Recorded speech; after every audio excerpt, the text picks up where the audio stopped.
The chandelier above the California Ritz-Carlton ballroom held 412 hand-cut crystals.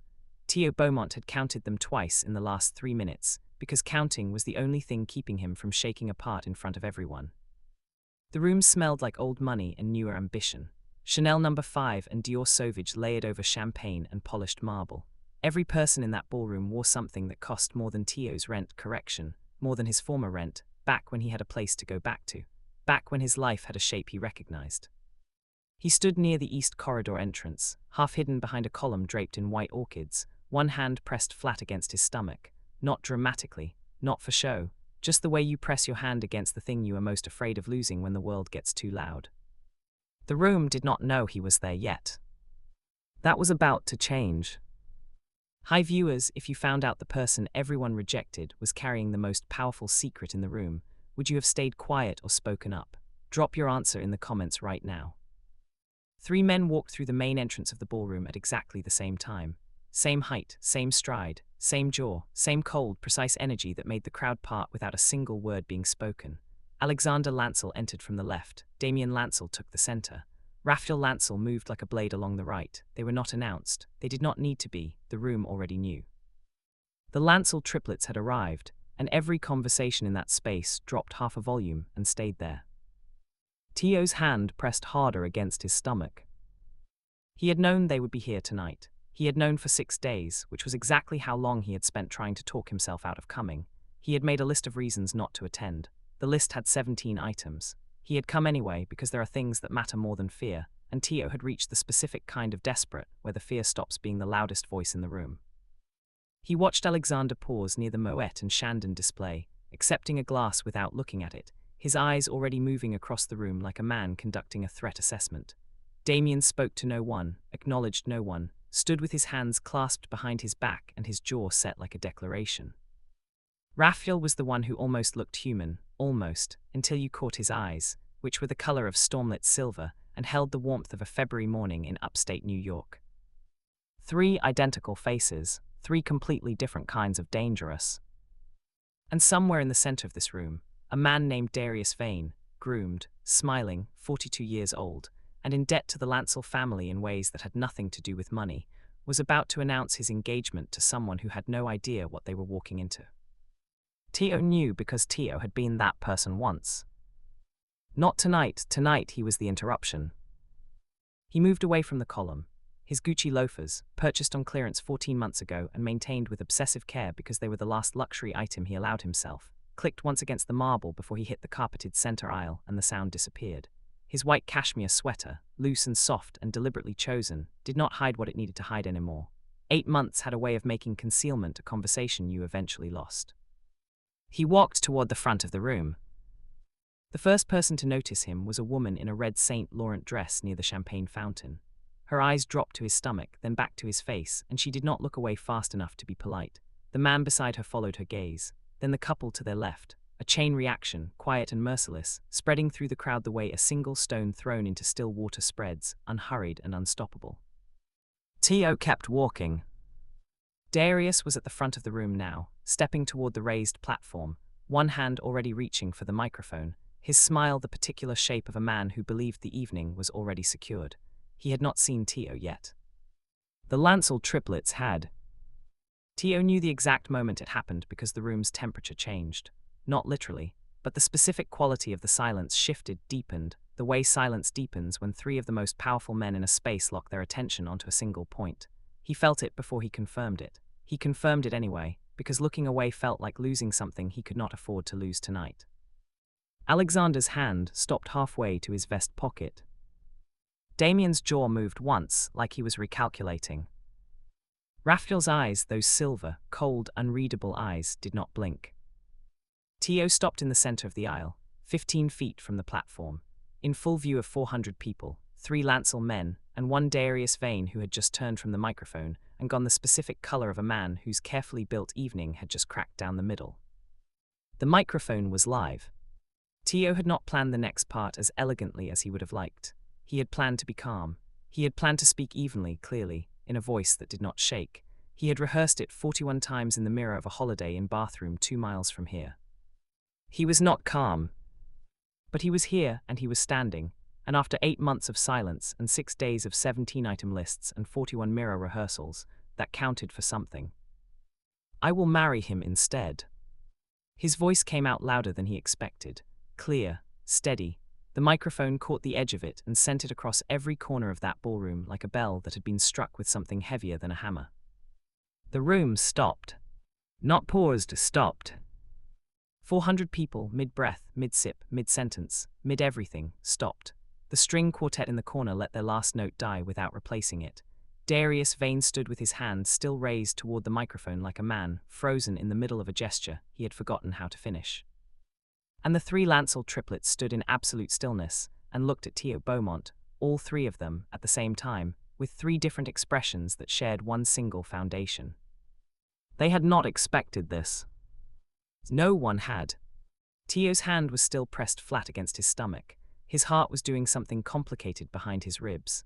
The cashmere sweater shifted with his breathing, and for one unguarded second the shape of him, 8 months rounded, undeniable, real, was visible to anyone in that room who had any doubt about what they were looking at. There was no doubt anymore. Alexander's expression went from blank to something that had no easy name. Damien exhaled once through his nose, slow and controlled, the way a man exhales when he is choosing not to react in the way his first instinct is demanding.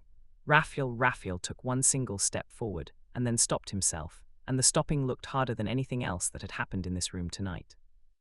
Darius found his voice first. Teo. Low warning, the kind of voice that expected to be obeyed because it always had been.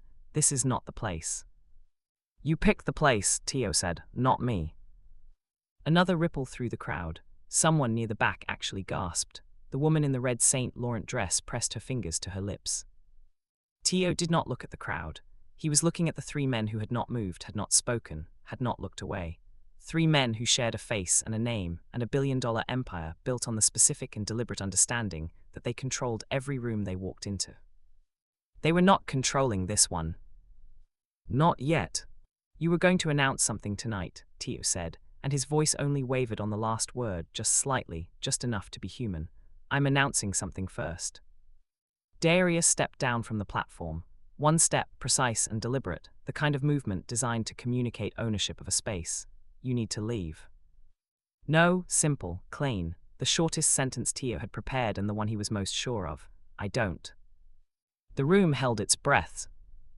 And then Alexander Lancel moved. Not toward Darius, not toward the platform, toward Teo. 3 steps, unhurried, his Tom Ford suit jacket moving with the precision of a man who had never once in his life been in a hurry because every room had always waited for him. He stopped at a distance that was not close enough to be a threat and not far enough to be indifference. His eyes were dark and direct and giving nothing away. Who are you? He said. Not rude, not aggressive, genuinely asking, which was, somehow, more unnerving than aggression would have been. Teo looked at him, then at Damien, who had moved 2 steps to the left without appearing to move at all. Then at Raphael, who was still standing where he had stopped himself, with that particular stillness that looked expensive. 3 faces, 1 question. Teo had the answer. He had carried it for 8 months and 3 weeks and 4 days. He had carried it through a rejection, through a relocation, through a holiday in bathroom with bad lighting and a mirror that had seen every version of his fear. He had carried it into this ballroom and across this carpet, and through 400 people who were still not breathing. He opened his mouth, and Darius Vane stepped between them. This man is not a guest here, Darius said, his voice aimed at the room now, smooth and managed, performing ease for the crowd with the practiced fluency of someone who had spent years making problems disappear in public. He is a former employee. He is also clearly unwell and needs assistance. He turned to the nearest security guard near the side door, one sharp look, the look of a man who expected things to happen when he looked. The guard started forward. And Teo, who had rehearsed 41 times, who had a list of 17 reasons not to be here, who had pressed his hand against his stomach in the shadow of an orchid column and counted chandelier crystals to stay upright, felt his next breath go short and tight and wrong. Because the guard was fast, and the room was still not breathing, and Darius was already turning back to the platform like the interruption was over, and Teo had not yet said the one thing, the real thing, the thing none of the 41 rehearsals had ever gotten past. Not cleanly, not in the right order, not the way it needed to sound when 3 strangers in Tom Ford suits were looking at him like he was a problem they had not yet classified. Alexander's hand moved. One gesture, 2 fingers raised in the direction of the approaching guard. The guard stopped. The room noticed, of course the room noticed. When Alexander Lancel raises 2 fingers, rooms notice. Damien said nothing. He was watching Darius now with the focused attention of a man who had just added something to a list he kept internally and did not share. Raphael was still looking at Teo's hand on his stomach, at the shape the cashmere sweater made. His expression had not changed, and it had also changed completely, in the way that expressions do when the face is being controlled by someone who is very good at control and has just encountered something that control was not built to handle. "Let him speak," Alexander said. Not a request, not exactly. The kind of sentence that was technically phrased as a suggestion and functioned as a law. The room obeyed. Darius did not move from where he stood. The guard had stopped. The string quartet had not played a single note in 4 minutes. Teo looked at Alexander Lancel, straight on, without flinching, which cost him something he did not have a name for. He had one sentence left, the real one, the one the mirror had never been able to prepare him for, because you cannot prepare for a sentence that only becomes true when you say it out loud to the people it belongs to. He said it. And the room did not gasp this time. The room went something quieter than gasp, something older and more final, the specific silence of 400 people understanding, at the exact same moment, that the evening they had arrived for was not the evening they were now inside. Damien Lancel turned his head toward his brothers. 3 seconds passed. And then Alexander spoke 3 words back to Teo in a voice so low the microphone almost missed it. Almost. The whole room leaned in. Teo did not sleep the night before the gala. He lay in the Holiday Inn bed, staring at the textured ceiling, his hand flat on his stomach the way it always was now, reflex, not comfort, and he ran the numbers one more time. Not the financial numbers, though those were also bad, the other numbers, the ones that didn't fit into spreadsheets. 8 months and 22 days since the night in the Boston townhouse, when everything had been fine, and then, in the space of a single conversation heard through the wrong door at the wrong angle, had become permanently, irreversibly not fine. 6 months since he had left Massachusetts with a single carry-on, a maxed Amex with a Tiffany & Co. charm on the keychain that he could not bring himself to remove, and an envelope of cash he had not touched, because touching it felt like admitting something he was not ready to admit. 4 months since he'd stopped checking his phone every morning for a message that was not coming.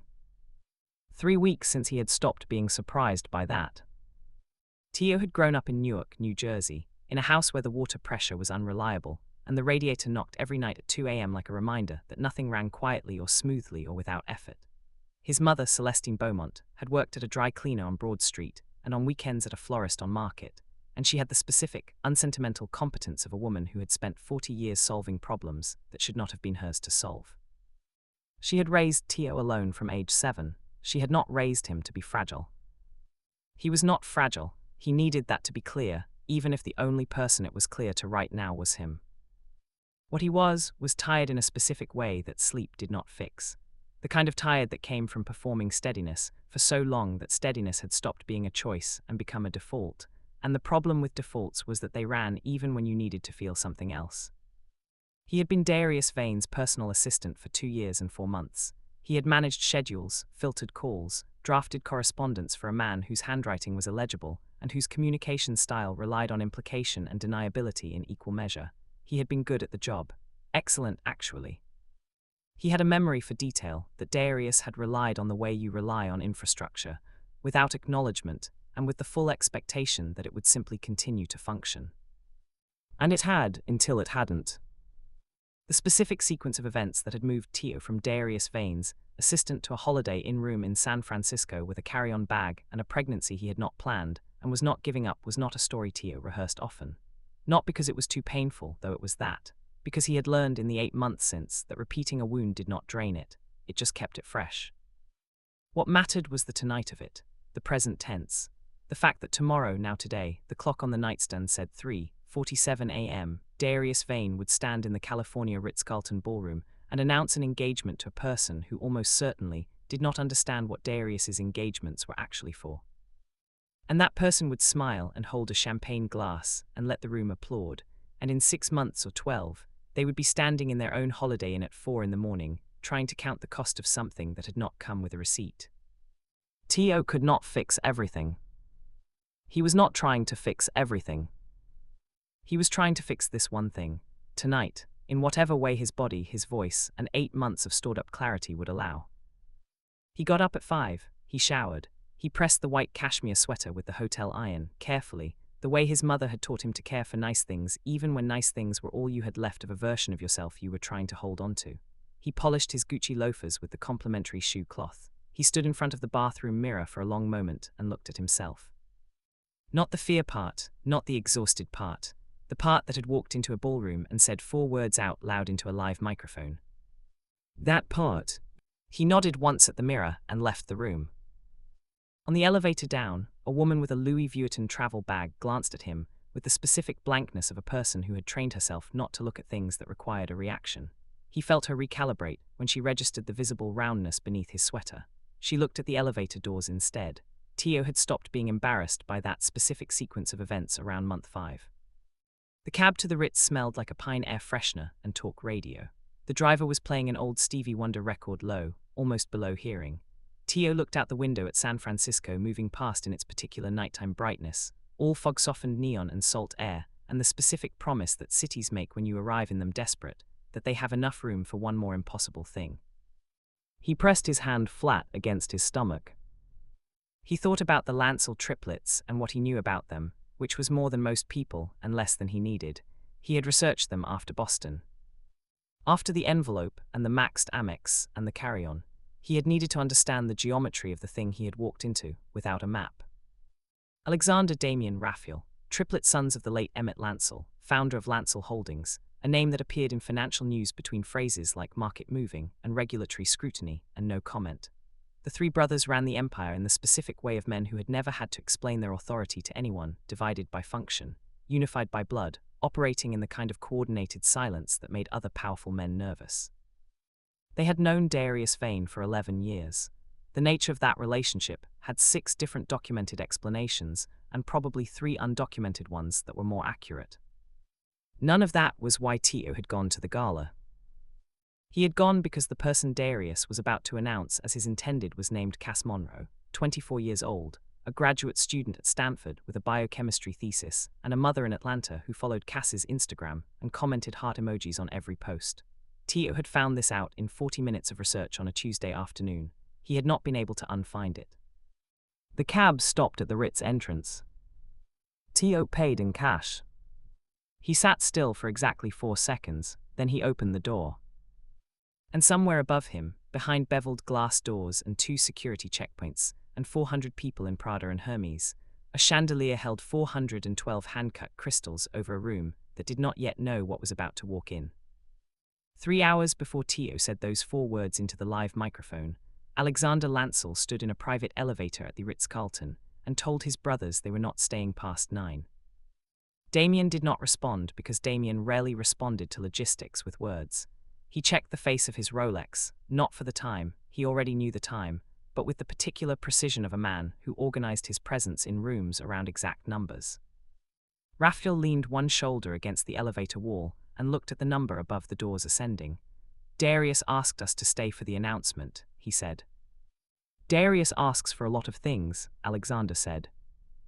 The elevator opened into the mezzanine level and they walked out in the order they always walked out in. Alexander first, Damien half a step behind to the left, Raphael closing the triangle to the right, a formation that had developed somewhere in their teenage years and had never been discussed and had never changed. The security detail fell in at a distance that was close enough to function and far enough not to intrude. The gala was a charitable event in the technical sense that Darius Vane needed a public venue and charitable events provided them. The ballroom had been dressed in white and gold, soft light through crystal, a string quartet performing Debussy with the careful competence of musicians who understood they were furniture tonight. The attendees were the specific tier of wealthy that had stopped displaying wealth anxiously and arrived instead at the serene certainty of people who had never in their lives had to convert an experience into a number. Alexander moved through the room with the efficient courtesy of a man who recognized 4 people as allies, 7 as neutral, and the remaining 389 as a landscape. He shook hands where required. He declined champagne because he was working and he was always working. He watched Damien stop near the south window and exchange 3 sentences with a man from the city council, who owed Lancel Holdings a vote on a zoning issue that had been pending for 5 months. He watched Raphael accept a glass of sparkling water and go still near the floral arrangement that marked the entrance to the east corridor. Raphael had a way of going still in rooms that Alexander had spent 34 years decoding and had never fully cracked. It was not anxiety, it was not boredom, it was the specific stillness of a man whose attention had been caught by something he had not gone looking for. Alexander followed his brother's gaze toward the east corridor entrance. There was a man standing behind a column draped in white orchids. Young, maybe mid-20s, white sweater, dark trousers, loafers that had been cared for with the attention of someone who had learned the hard way that appearances were a form of currency. His hand was pressed flat against his stomach. His eyes were moving across the room in a pattern that was not social, not looking for familiar faces, not tracking the exits, not doing the involuntary calculations of someone shopping for connections. He was looking at Darius Vane. Alexander looked at Darius, then back at the man in the orchid shadow. Raphael had not looked away. "Who is he?" Raphael said low, not quite to anyone. Alexander did not answer, because he did not have the answer yet, and he did not produce guesses out loud. He filed the question into the category of things that would become clear without being forced, which was the category he found most reliable. Damien appeared at Alexander's left shoulder with the quiet efficiency that made people who didn't know him assume he had been standing there longer than he had.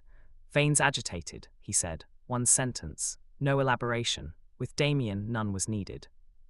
Alexander looked at Darius again. He saw it now, the controlled agitation of a man who had spotted a variable he had not included in his evening and was deciding how to manage it. The smile still in place, the posture still managed, but the eyes moving too quickly between the corridor column and the raised platform. "He knows him," Alexander said. "Yes," Damien said. Raphael took one step toward the corridor, then stopped. "He's moving." They watched the man in the white sweater step away from the column. The crowd noticed him in the natural delayed sequence of rooms noticing things they hadn't anticipated. First one person, then two, then the chain reaction of attention spreading outward. The man walked without looking at the attention. Straight-lined, deliberate, the specific walk of someone who had made a decision after a very long time of not making it, and was not going to interrupt the decision now. His hand stayed on his stomach. Alexander understood the shape of what he was seeing 2 seconds before the man stopped in the center aisle. The white sweater, the particular way it hung. 8 months, his mind said, automatically, before he had decided to calculate anything. He stored that. Darius had turned from the platform. The recognition on his face was not pleasant. It was the recognition of a man seeing a controlled situation become uncontrolled. The specific expression of someone who had believed a door was permanently closed, discovering it had not latched. The man in the white sweater did not look at Darius first. He looked at them. Specifically, and Alexander felt this with the precision of something physical, he looked at all three of them, one to the next, in a deliberate sequence, as though he was checking something, confirming something, as though he had studied their faces somewhere and was now verifying the match. Then he opened his mouth. "I will marry him instead." The ballroom stopped the way ballrooms stopped when they heard something they had no category for completely and all at once. The string quartet's last note dissolved. Darius's hand hovered near the microphone, and the air in the room shifted into the specific quality of a space, holding a very large question and waiting to see who would answer it. Alexander did not move for 3 seconds. He used those seconds the way he always used unexpected seconds, assessing, not reacting. The man was standing straight. His voice had shaken on the last syllable barely, but it had not broken. His hand was still against his stomach. His eyes were not afraid exactly, but they were the eyes of someone doing a thing they had decided to do and were now inside and could not undo. "That was interesting." Darius spoke. The room watched Darius try to manage the evening back into the shape he had designed for it. Alexander watched this with the detached attention of someone watching a structure being tested. He noted the guard movement. He noted the particular tone Darius chose, smooth, dismissive, the careful public language of a man labeling something harmless before it could label itself otherwise. He raised 2 fingers. The guard stopped. He did not look at Damien or Raphael. He did not need to. He knew without looking that Damien had already identified 3 exit routes and was watching Darius's reaction with the cold focus of someone cataloging a debt. He knew without looking that Raphael had not taken his eyes off the man in the white sweater for the past 90 seconds. He walked 3 steps forward. "Who are you?" he said. And the man looked at him, straight into his face, without blinking.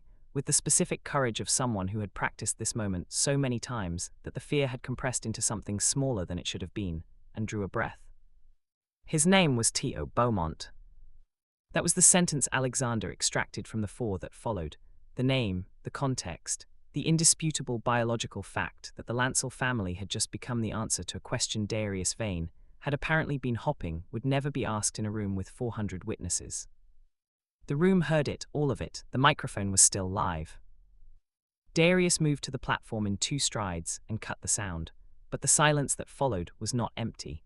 It was the silence of a room that had already heard enough and was now processing.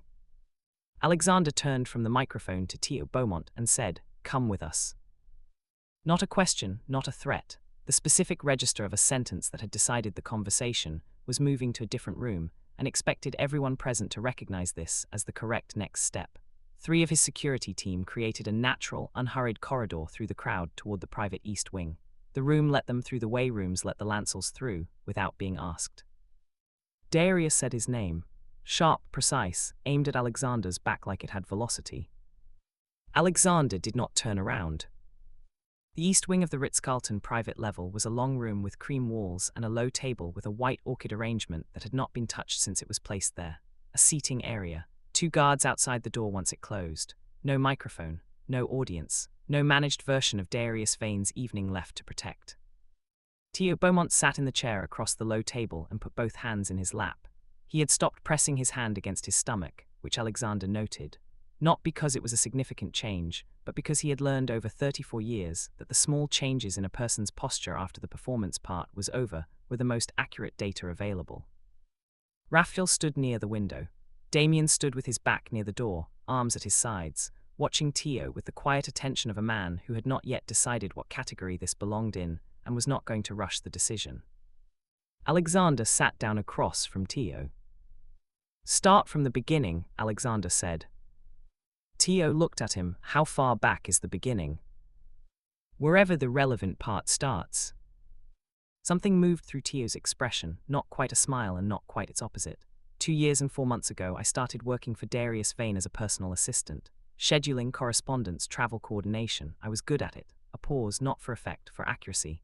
11 months ago, the nature of the arrangement changed. That wasn't my decision. 7 months ago, it ended. That part was my decision. 6 days ago, I found out about tonight. "And the pregnancy," Alexander said.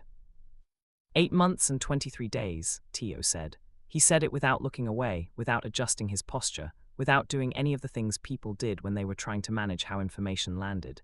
He said it like a fact he had made his peace with, which was not the same as a fact that didn't cost him anything.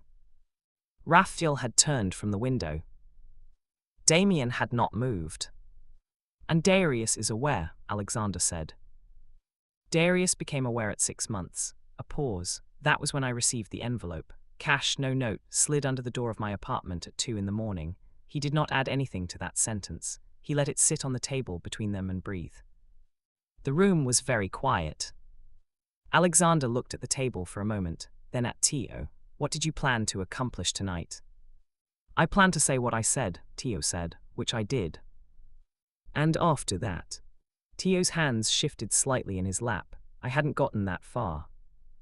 Damien made a sound that was not quite a laugh, and not quite not one. Alexander leaned back in his chair, not relaxing, just realigning. The architecture of the situation was becoming clearer, and it was not simple, and it was not going to resolve itself into anything clean before morning. "The person Vane was announcing," he said. "Cass Monroe." Teo nodded. "Stanford, 24, mother in Atlanta." Alexander was quiet for a moment. "You researched them?" "Yes." "Why?" "Because I needed to know if they knew. A beat. They don't, I'm fairly certain." Raphael moved from the window, 3 steps. He sat down on the edge of the low table, not in a chair, on the table itself, which was a thing Alexander had seen him do 1,000 times in rooms where he was trying to make himself less architecturally imposing, and it never worked, and looked at Teo with the direct, steady attention that Raphael reserved for things he had decided mattered. "What do you want?" Raphael said. Teo looked at him.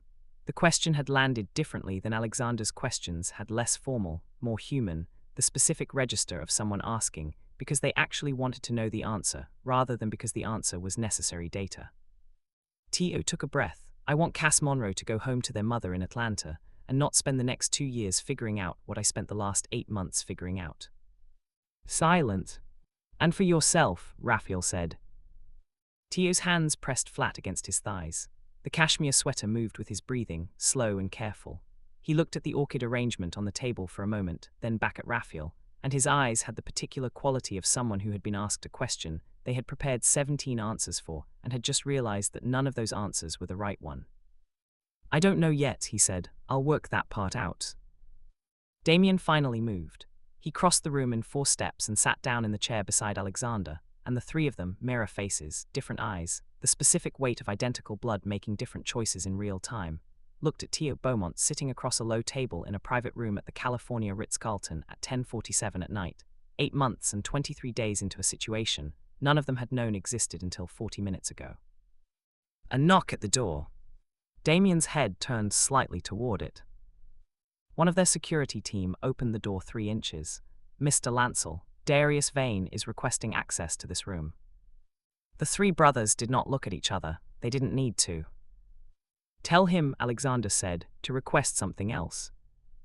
The door closed. Teo Beaumont looked at the 3 identical faces across the table and said quietly, he's not going to stop. No, Alexander said, he's not. So what happens now? Alexander looked at him for a long moment. He was a man who had learned to build answers in the presence of questions rather than before them, a habit that required a specific tolerance for uncertainty that most people didn't have. He had developed it early and used it constantly, and it had not failed him in any situation he could recall. It was being tested right now. We find out, Alexander said, what he told you, all of it, and then we decide. Teo nodded once, and then he said, in a voice low enough that only the 4 walls and the 3 men across the table heard it, there's something else, something I didn't say out front. Damien leaned forward by exactly 1 degree. Raphael had gone completely still. Alexander held Teo's gaze. Say it now. And Teo opened his mouth. What Teo said in that room was not something any of them repeated to the security team outside the door. It was not something Damien wrote down, though Damien wrote most things down in a small black notebook he carried in his inside jacket pocket and consulted with the regularity of a man who trusted his own documentation more than his own memory. He did not reach for the notebook. Raphael had gone to the window again. He was standing with his back half-turned, looking at the lights of San Francisco moving through the fog below, and his hands were in his pockets, which was where Raphael put his hands when he was containing a reaction he had not yet decided how to classify. Alexander sat with his elbows on his knees and said nothing for 40 seconds after Teo finished speaking. He counted. He did not always count the silence after a significant piece of information, but he had learned over 34 years that the first 40 seconds after a significant revelation were the most expensive seconds available. If you spent them speaking, you spent them wrong. At 41 seconds, he said, "How long have you known?" 6 days, Teo said. And you verified it. 3 separate sources. Damien turned from the door. He crossed the room and sat down across from Teo in the direct, settled way of a man who had stopped observing from a distance and was now here. Fully present in the conversation, he put both forearms on the low table. He looked at Teo with the kind of attention that was not aggressive and was also not comfortable. The documents, Damien said, do you have them with you? No, Teo met his gaze without shifting. They're safe, but not on me. Why not? Because I wasn't sure I was going to survive the conversation in the ballroom, Teo said, and I didn't want them on me if things went a different direction. Damien was quiet for a moment, then he said, that was intelligent. Teo did not react to the compliment. He registered it and set it aside, which was a thing Damien noticed because it was the thing most people did not do. Most people reacted to a Lancel compliment with either gratitude or suspicion, both of which were readable and manageable. Teo Beaumont set it aside like a tool he did not need right now but might need later. Raphael turned from the window. He walked back to the table slowly, not sitting, standing at the edge with his arms loose and his eyes on Teo's face. The night in the Boston townhouse, he said. The conversation you overheard. Teo looked at him. You said you heard 2 voices, Raphael continued. Darius and someone else. Yes. You recognized one of the names mentioned. Yes, a pause, the kind that meant the next sentence had weight. I recognized it because I had spent 6 months filing correspondence and scheduling calls involving that name on Darius's behalf. Raphael looked at Alexander. Alexander looked at the orchid arrangement on the table. The name Teo had said 3 minutes ago, in the room with the cream walls and the closed door and the security team outside, that name had weight the way certain structures had weight, not visible until you pressed on them, and then the entire load-bearing reality of the thing became clear very quickly and completely. Vane has been moving money, Damien said, not a question. Through at least 4 accounts that I documented, Teo said, across 7 months. The pattern was consistent enough that I stopped thinking it was management error around the 3rd month. You kept records. I was an assistant, Teo said. Keeping records was the job. Damien almost smiled. It was a very Damien almost smile, meaning it appeared and then immediately decided against committing to a full appearance. And the specific accounts, he said, you know where they connect. One of them connects back to something I found in the Lancel Holdings quarterly disclosure, Teo said carefully, which is why I went looking in the first place. The room had a different quality now than it had 40 minutes ago. In the ballroom it had been shock, bright, unstable, the particular electricity of a public disruption. In here it was something slower and colder and more consequential. The kind of atmosphere that accumulated when a problem turned out to be larger and older than the room it had first appeared in. Alexander stood up. He walked to the window where Raphael had stood and looked out at San Francisco for a moment. The fog had thickened. The lights were softer and more diffused, the city doing what cities did in weather, becoming abstract, becoming a version of itself that was mostly suggestion. He thought about Darius Vane, standing outside this door, requesting access.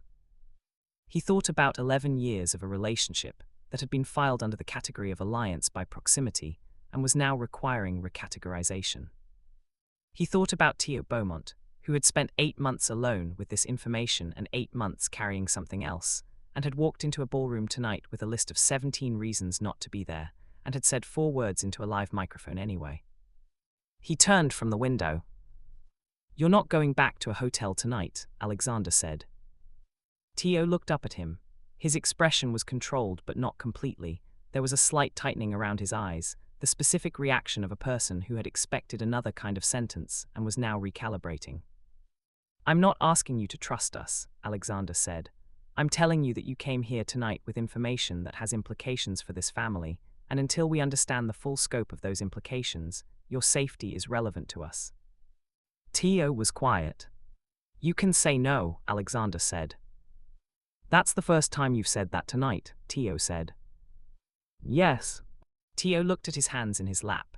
The cashmere sweater rose and fell with his breathing, slow and careful, and the only visible sign in the room of the thing, none of them had addressed directly, and all 3 of them had been orbiting since the moment they saw him walk through the ballroom.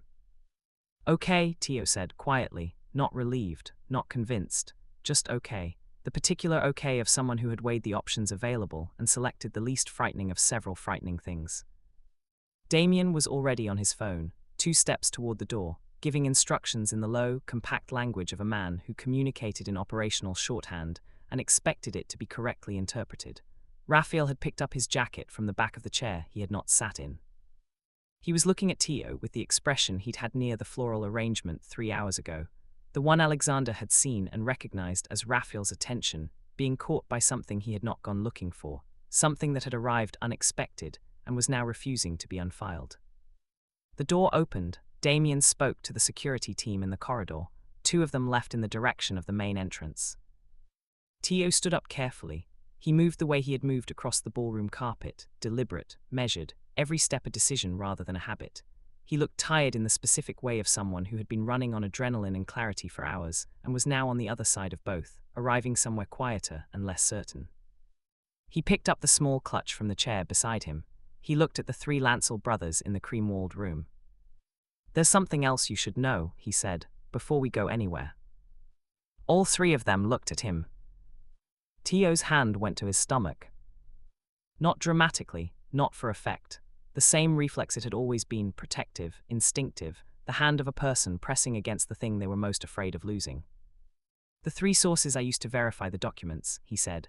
"One of them is a person, not a record, not a file, a person who has been inside Darius's operation for 2 years and is currently afraid enough that they won't come forward publicly." He paused. "They will talk to you. They asked specifically to talk to you.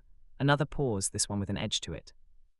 They also said that if I didn't come home from tonight, there was a second set of documents, already addressed to the SEC and the FBI and the New York Times. Damien stopped moving. Raphael looked at Teo. Alexander looked at Teo. Then slowly he said, "You came in with more leverage than you showed." "I came in to stop an engagement," Teo said. "The leverage was insurance." The room held this information, the way rooms hold things that change the architecture of the conversation they are inside. Slowly, the walls adjusting, the weight redistributing, everything that had felt like the shape of the situation becoming a slightly different shape. Damien looked at Alexander. Alexander looked at Raphael.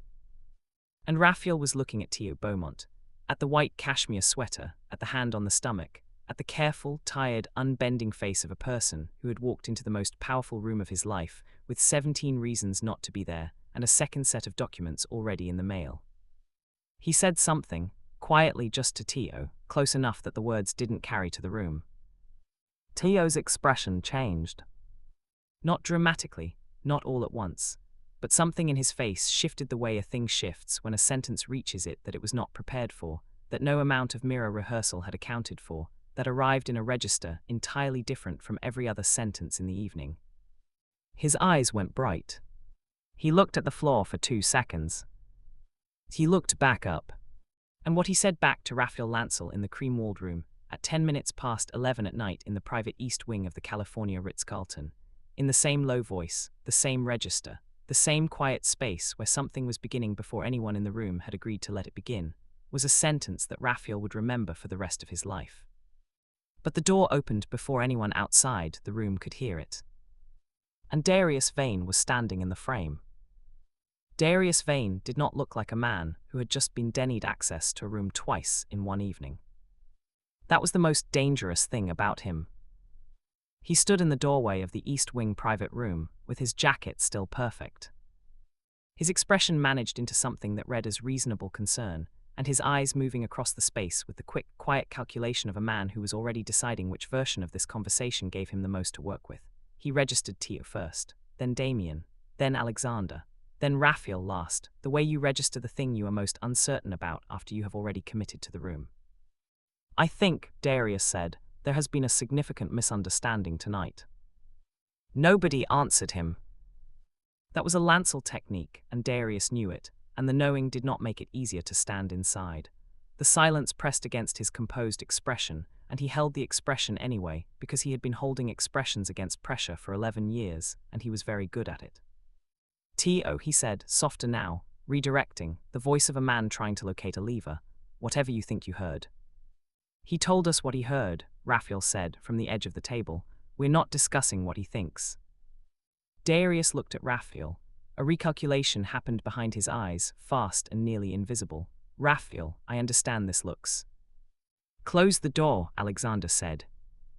Darius paused. He looked at Alexander with the specific expression of a man, deciding whether the instruction was an invitation or a trap, and landing, correctly, on both. He closed the door. He did not sit down.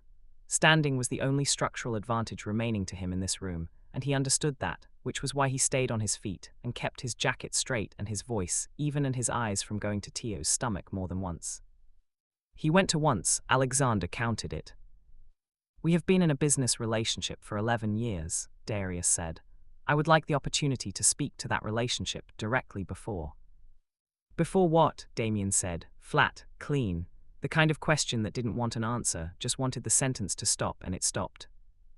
Darius breathed once through his nose. He shifted his weight almost imperceptibly to his left foot. Raphael noticed, Teo noticed, Alexander had already noticed. "There are documents," Darius said. "I assume that's what this is about. I want to be clear that those documents are being taken out of context by someone who does not have the full picture of what." "Who is Marceline Osai?" Alexander said. The name landed in the room like something dropped from a height, not loud, just final. Darius's managed expression held for 2 seconds, and then developed a fracture line along the jaw, the specific place where controlled faces gave out first. His right hand moved slightly at his side, not a gesture, a containment. Marceline Osai was the name Teo had given them 20 minutes ago, the name of the person inside Darius's operation. the person with the second set of documents already addressed and ready. The person Darius had apparently believed was loyal or afraid enough to stay silent indefinitely. He had miscalculated. That name, Darius said carefully, is not relevant to this conversation. She disagrees, Teo said. The room went very still. Darius looked at Teo, and for the first time since he had walked through the door, the performance slipped completely, just for a second, just one unmanaged second, and what was underneath it was not anger exactly and not fear exactly, but the specific expression of a man who had just understood that the variable he had underestimated for 8 months had in one evening become the load-bearing structure of a situation he could no longer control. Teo met his gaze and did not look away. 8 months of carrying this, 6 days of counting days and hotel ceilings and mirror rehearsals, 41 repetitions of a speech he had barely gotten through tonight, and all of it, every bit of it, had been leading to this specific moment, this room, this table, this man's expression losing its architecture in front of 3 witnesses who had 11 years of receipts and were now collecting a 12th. "You should sit down," Alexander said to Darius. This time Darius sat. What happened in the next 40 minutes was not a conversation. It was a series of questions, delivered by Damien with the methodical, unhurried precision of someone who had been waiting for an opportunity to ask them, and was not going to rush now that the opportunity had arrived. Darius answered some, deflected others. Twice he attempted to reframe the central issue in language that distributed responsibility across a broader set of parties. Damien cut both attempts off at the second sentence. Teo sat with his hands in his lap and said very little during this portion. He answered when Damien directed specific questions to him. He confirmed or corrected specific details. He did not editorialize, and he did not elaborate beyond what was asked, which was the behavior of someone who understood that precision was more powerful than volume in a room like this. Raphael, for most of this 40 minutes, was at the window. Teo did not look at him more than 3 times. He knew he had looked 3 times because the third time, Raphael had turned from the window at the exact moment Teo looked, and their eyes had met across the room in the specific way that eyes met when 2 people were trying very hard not to be obvious about the fact that they kept finding each other in a crowded space. Teo looked at the orchid arrangement after the 3rd time and kept his eyes there. His stomach tightened, not from stress, not from the conversation, from the particular internal alarm that activated when a person noticed they were noticing something they had not given themselves permission to notice, especially in a room full of men who could see your face clearly and read it accurately, and had more than enough going on tonight without Teo Beaumont adding a new category of complicated. He pressed his hand flat against his stomach. Raphael turned back to the window.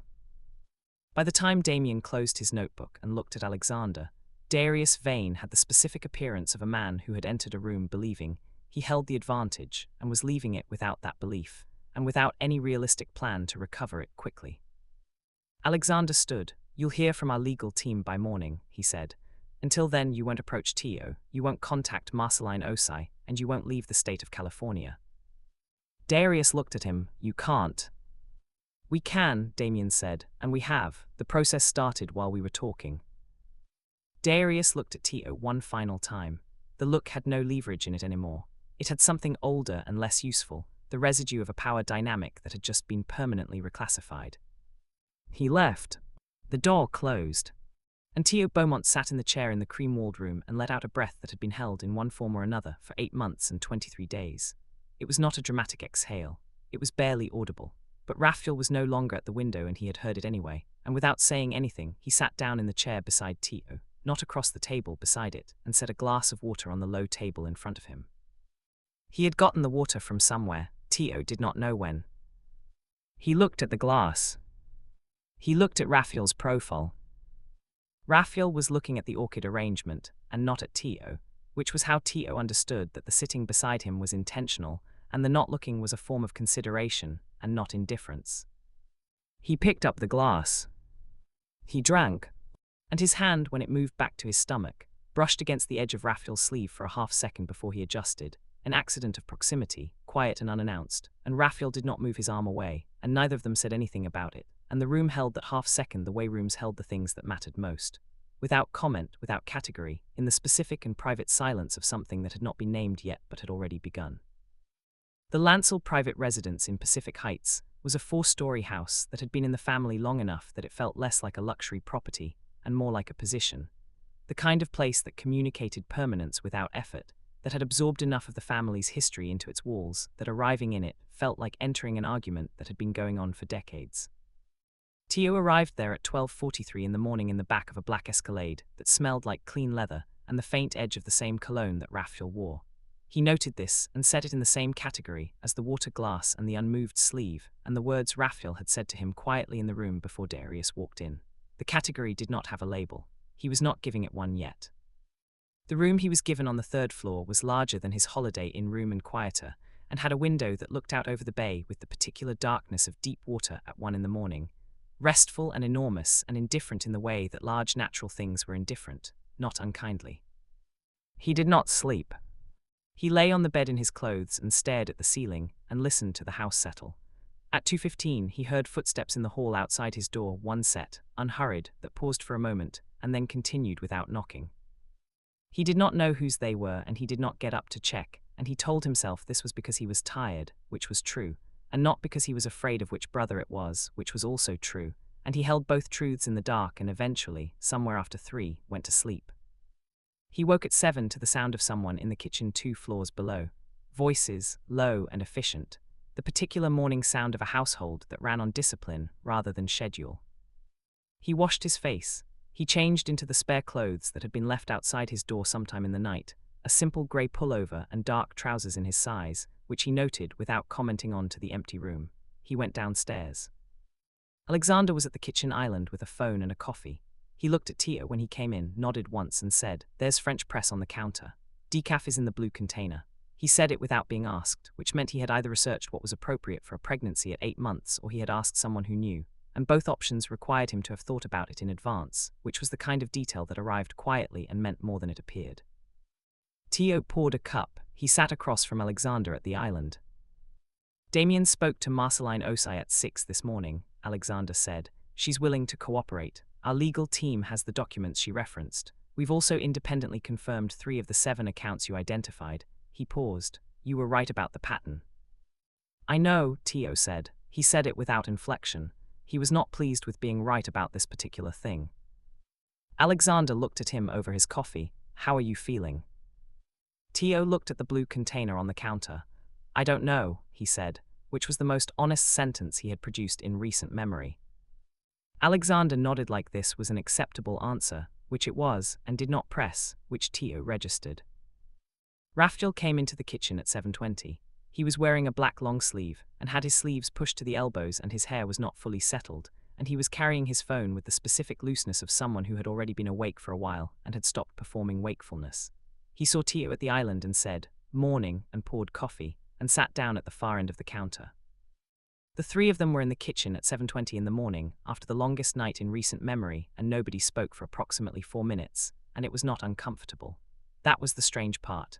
It had the specific quality of a silence that had been earned rather than fallen into, the kind that existed between people who had been through a common event and were processing it at the same time without needing to coordinate the processing. Teo wrapped both hands around his coffee cup.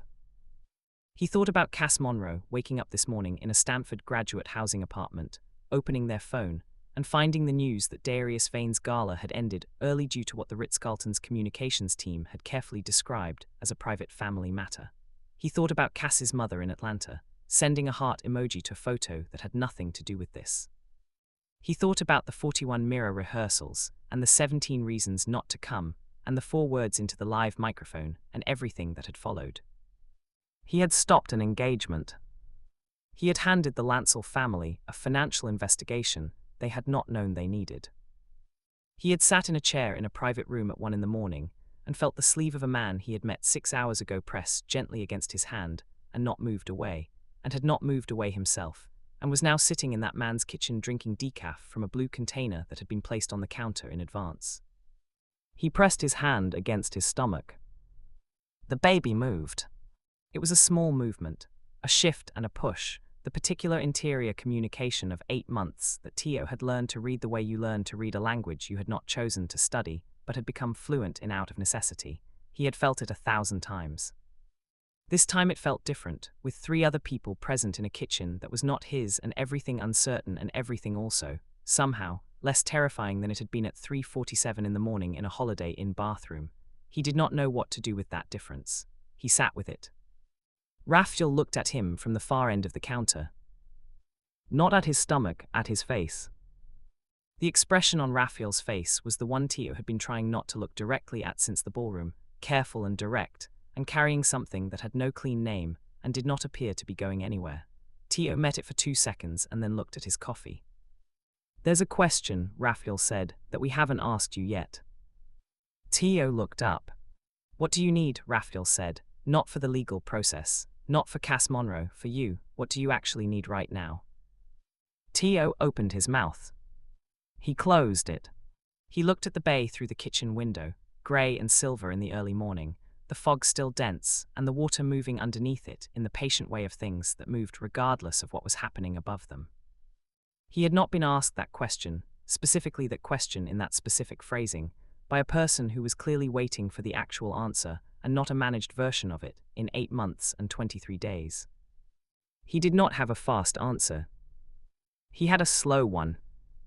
He started to say it.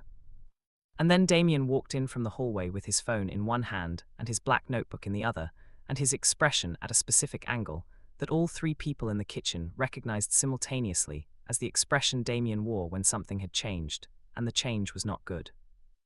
"We have a problem," Damien said. He placed his phone face up on the island. The screen showed a news alert, posted 42 minutes ago. A photograph taken from inside the Ritz-Carlton ballroom from across the room, low angle, slightly blurred at the edges, of Teo Beaumont standing in the center aisle in his white cashmere sweater, hand on his stomach, facing 3 identical men in black Tom Ford suits. The headline above it read, "Lancel triplets and unidentified pregnant Omega in explosive gala confrontation. What is Darius Vane hiding?" Teo stared at the screen. The kitchen was quiet. "It was posted anonymously," Damien said. "The account was created 45 minutes ago. It has already been shared 900 times. Alexander set down his coffee. His jaw was set. "Vane." "Not necessarily," Damien said. "The angle of the photograph is from the east side of the room.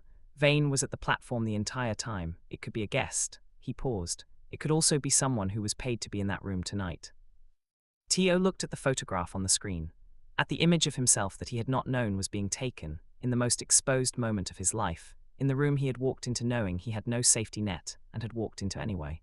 He looked at it the way you looked at something that had taken the most private version of your courage, and made it public without asking. His hand was shaking. Not dramatically, just slightly.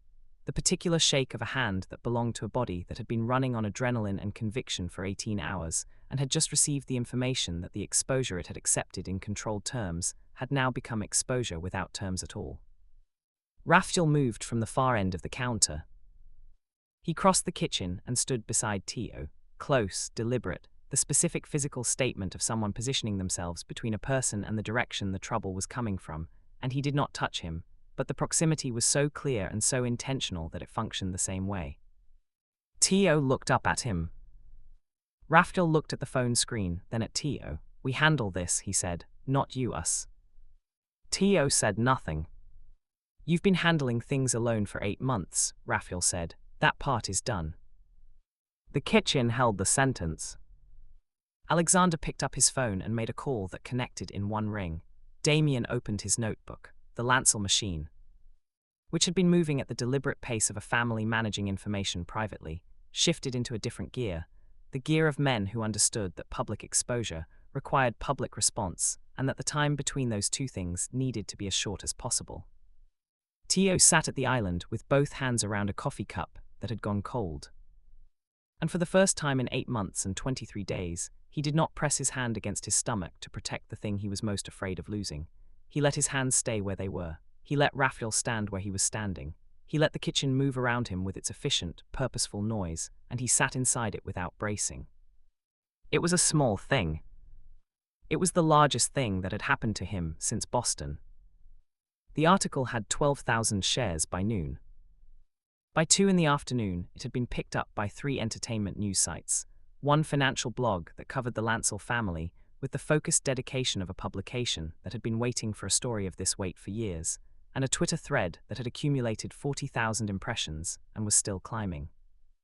The photograph had been cropped, enhanced, zoomed, and dissected by strangers who did not know Teo's name, and were debating it in comment sections with the casual authority of people who had strong opinions about the private lives of people they had never met. Teo knew this because Damien had given him a summary at 11 a.m. with the factual plainness of a man who believed that accurate information, even uncomfortable accurate information, was more useful than managed silence. Teo had appreciated this. He had also put his phone face down on the kitchen counter and left it there for 40 minutes. The legal team arrived at 9:30. 4 people.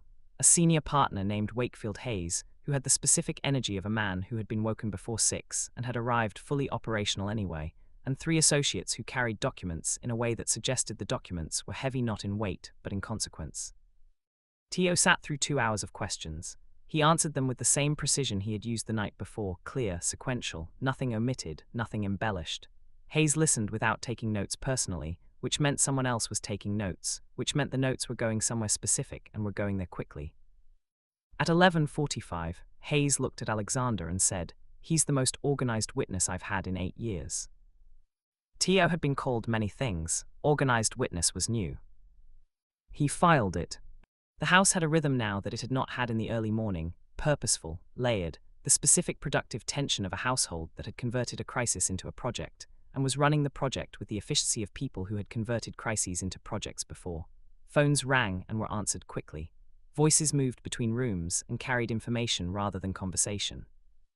The kitchen had been restocked with things Teo had not requested and found himself needing: a plate of toast that appeared on the island at some point around 10, a fresh blue container decaf without him asking, a blanket over the back of the chair he had been sitting in since morning that had simply materialized, and that he had pulled across his lap without remarking on. He did not know which brother was responsible for the blanket. He suspected Raphael but did not ask. At 12:30, Alexander sat down across from Teo at the island and said, "Vane's attorney made contact this morning." Teo looked at him. "They are proposing a private settlement arrangement," Alexander said. "No public disclosure. Financial terms to be negotiated. All parties retreat to their corners." He paused. "We declined." Teo looked at the table. "You didn't ask me," he said, "not accusatory, just a fact." "No," Alexander said. "This part is ours. What was done to you, the envelope, the displacement, the 8 months of deliberate silence, that's part of the documented pattern. You don't have to negotiate with that, we do." Teo looked at him for a long moment. "And if I had wanted the settlement?" Alexander was quiet. Then he said, "I would have asked you why, and then I would have listened to the answer before deciding anything." He paused. "But I don't think you want the settlement." Teo looked away. "No, I don't." "Good," Alexander said. "Simple. Like an agreement being confirmed rather than a decision being celebrated." By 2 p.m., Damien had constructed a verified timeline of Darius Vane's financial activity over the past 14 months that connected to the Lancel Holdings disclosure, anomaly Teo had identified with a precision that was, as Hayes described it in a clipped phone call from the hallway, enough to end several things simultaneously. By 3, Marceline Osai had confirmed her cooperation in a recorded call with Hayes that lasted 22 minutes, and was, by all accounts, devastating in its specificity.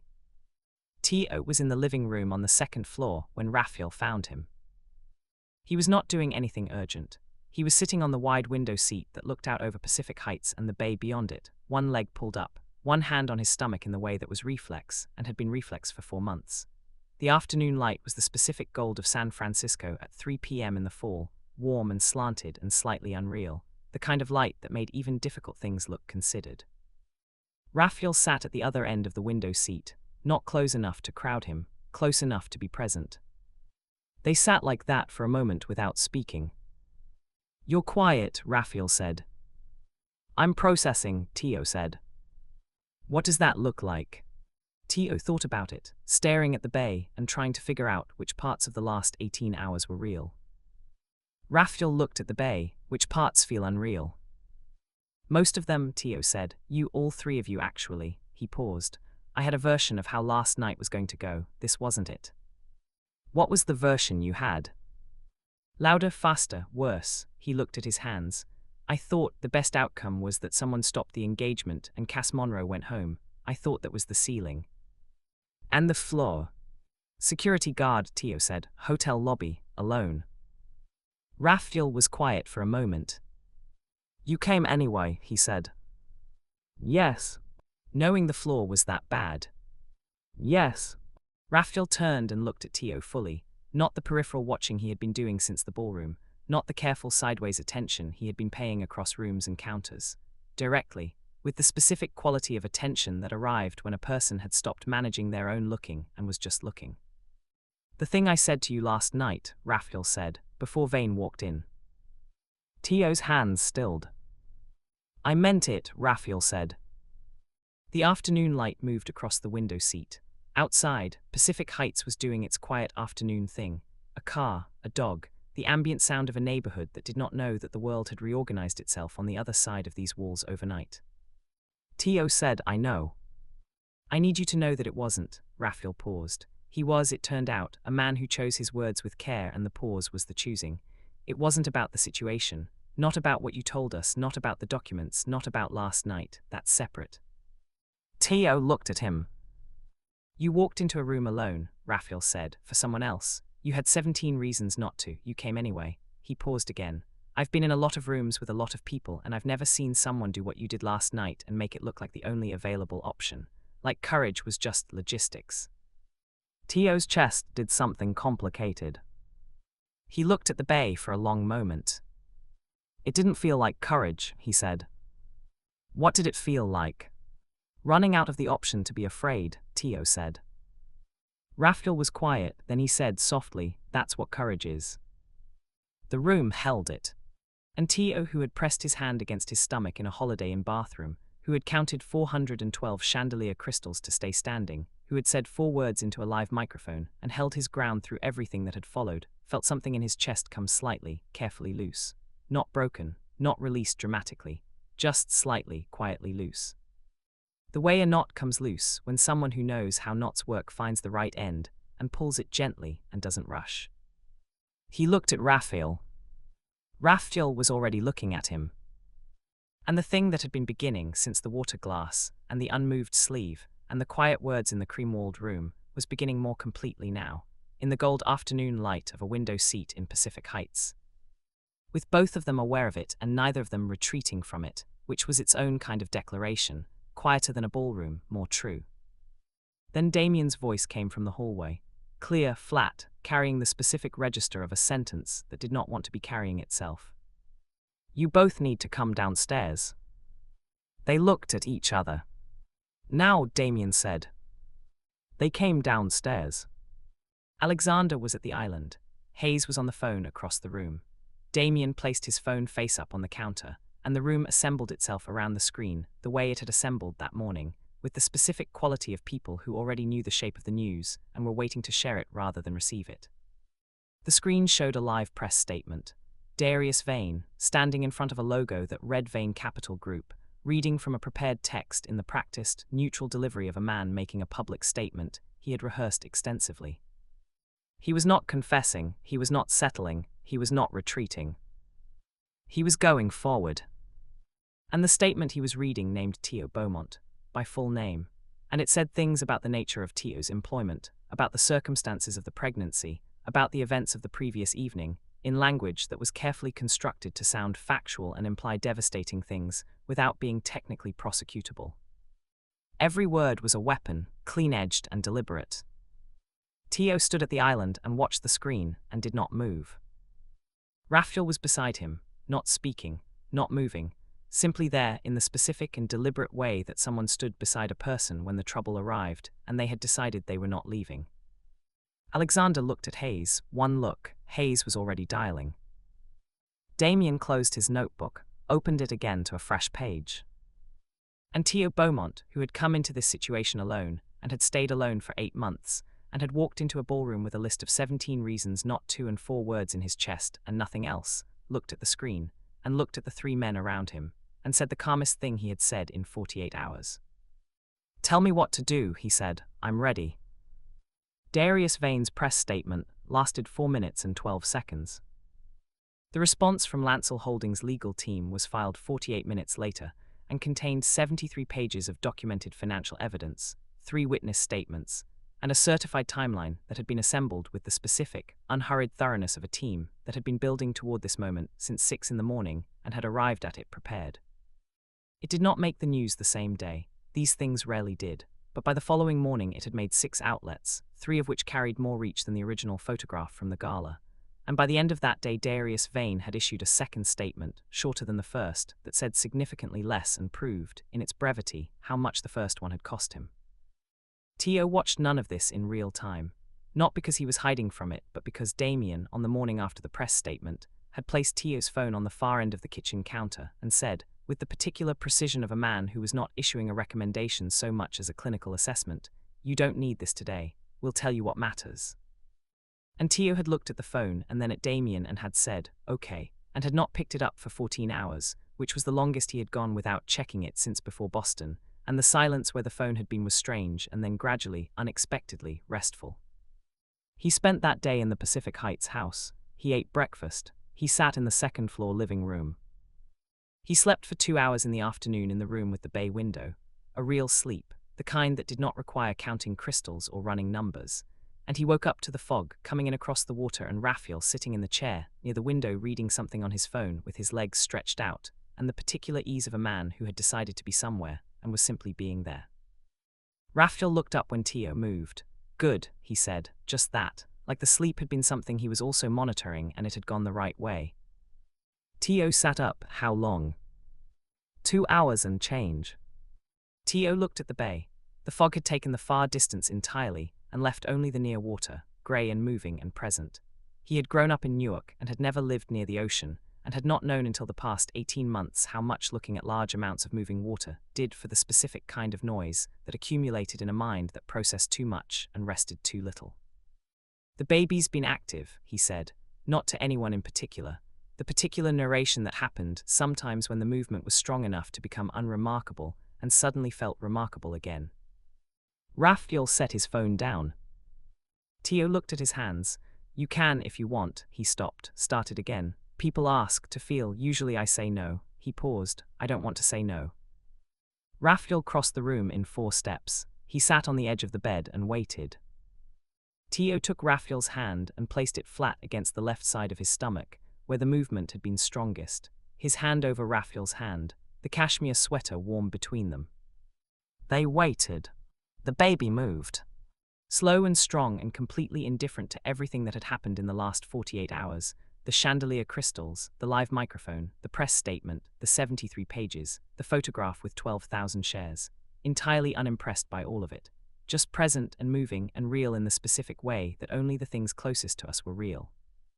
Raphael went very still, the kind of still that had nothing to do with containing a reaction and everything to do with being entirely inside a moment. He said nothing.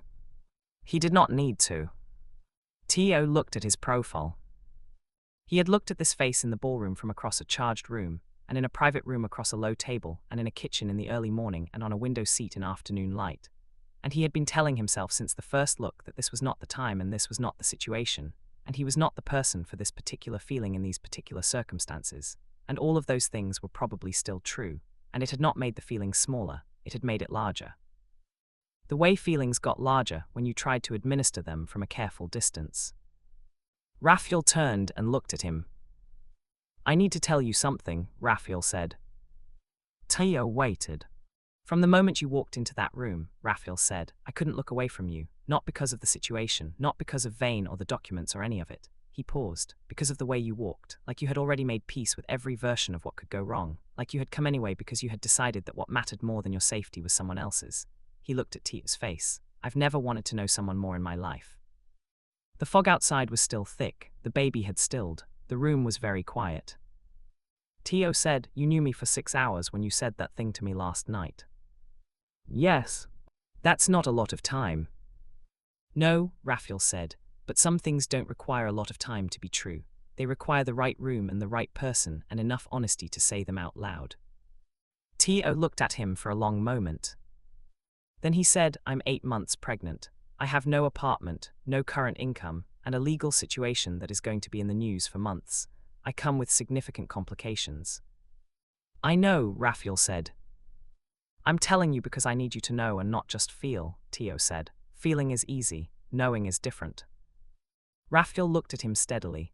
I know, he said again, and the repetition was not impatience, it was precision, the specific weight of a man who had understood the question and was answering it directly rather than around it. Teo looked at Raphael's hand, still warm against the cashmere. He did not move it away. He said quietly, okay. Not dramatic, not a resolution. Just a door, opening exactly as far as it had decided to open, on terms that belonged to Teo and no one else. Raphael exhaled once, slow, and Teo recognized it as the same kind of exhale he had released in the cream-walled room after Darius left, the sound of a thing that had been held for a long time arriving somewhere it had been moving toward without a map. They sat with the bay outside and the fog and the quiet house around them, and for the first time since the Hotel Inn bathroom and the chandelier crystals and the 41-mirror rehearsals. Teo Beaumont did not press his hand against his stomach to protect the thing he was most afraid of losing. He just sat, both hands in his lap. Everything still around him. Everything slightly different than it had been before.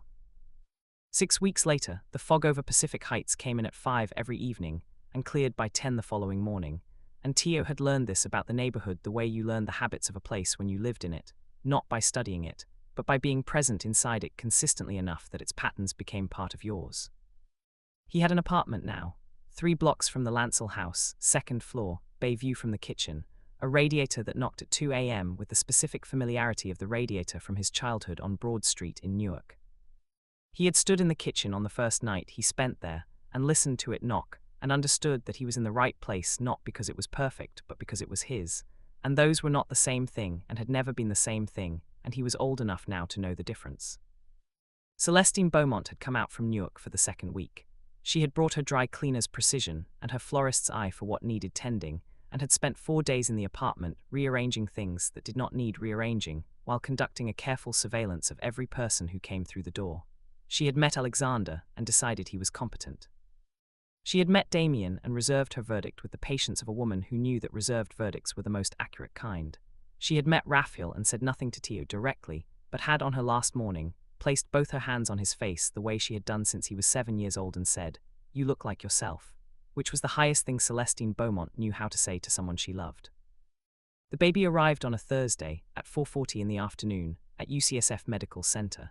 7 pounds 4 ounces, eyes that could not decide yet between grey and dark, which Teo found appropriate.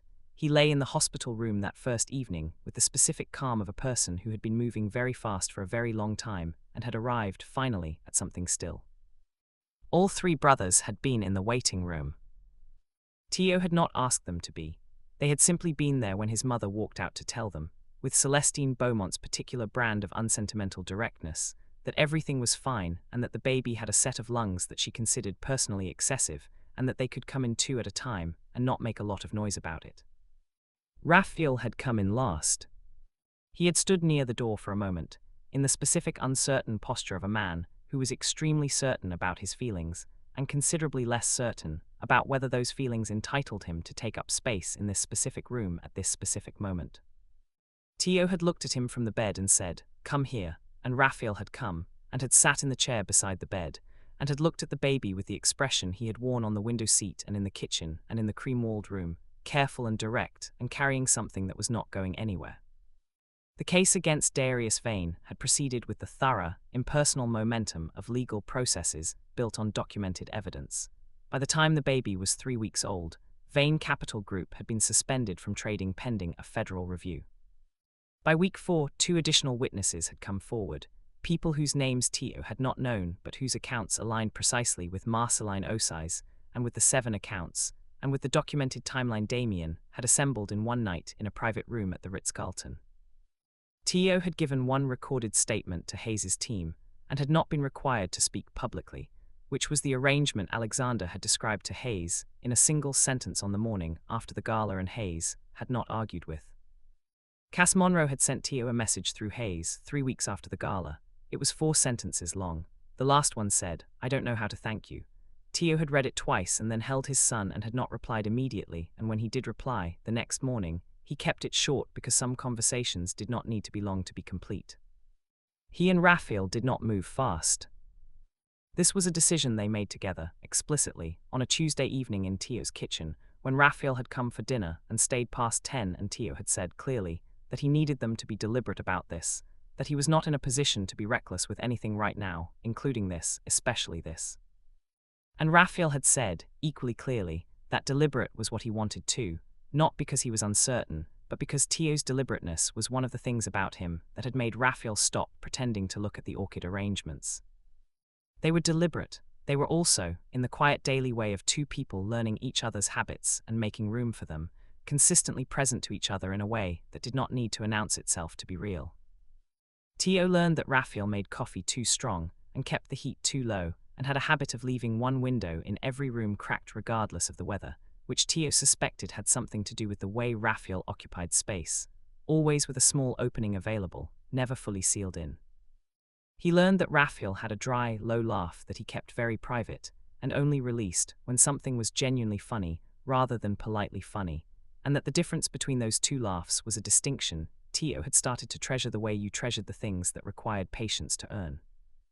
Raphael learned that Teo ironed things that did not strictly require ironing, that Teo made lists and kept them and referred back to them, not because he was anxious, but because precision was a form of respect for the future self who would need to know what the present self had decided.